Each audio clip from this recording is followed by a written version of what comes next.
సభకి నమస్కారం.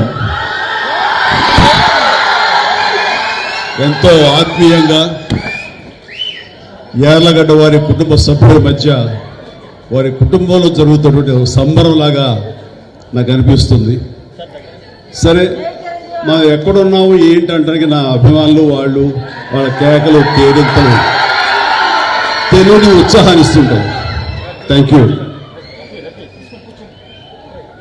ఇక్కడికి బయలుదేరి వచ్చే ముందు వైజాగ్కి మా ఆవిడ నా బ్యాగ్ సర్దుతూ ఏమండి ఏమేమి బట్టలు పెట్టాలి అంటూ కొన్ని డెనిమ్స్ ప్యాంట్లు కొన్ని జీన్స్ అవి పెట్టింది.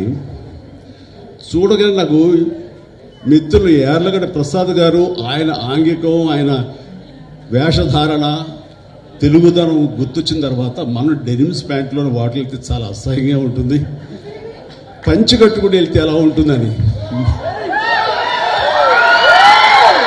మీరా పంచ ఎప్పుడు కట్టలేదు కదా అంటే నిజమే, నేను ఎప్పుడు ఇలా పంచి కట్టుకుని ఏదో ఇంట్లో కూర్చొని పూజ చేసుకుంటున్నానేమో కానీ ఇలా బయట సభలకు వచ్చి ఇట్లా మాస్ పబ్లిక్ ముందు ఎప్పుడు నిలబడలేదు. కానీ జాగ్రత్తగా ఎప్పుడైనా అలవాటు లేక తడబడి కాలు జారుతారేమో అంది. కాలు జారటం ఏట భాష తడబడి పడతారేమోనని పర్లేదు ఎవరో పక్కన ఉంటే పట్టుకుంటాను అన్నాను. సరే అయితే ఆ రకంగా ఈ రోజున ఇది వేసుకుని వచ్చాను. వచ్చిన దగ్గర నుంచి చిన్న టెన్షన్, వెనక ఏదో కొంచెం లూజ్ అయినట్టుంది నాకు, ఊడిపోతుందేమోనని మన కృష్ణదేవరాయలు గారు చెప్తాను. నేను వెళ్ళి వచ్చాము వెనక చూస్తున్న బాబు ఏదైనా జారిపోతే నేను చెప్పి సర్దించుకుంటానని చెప్పేసి.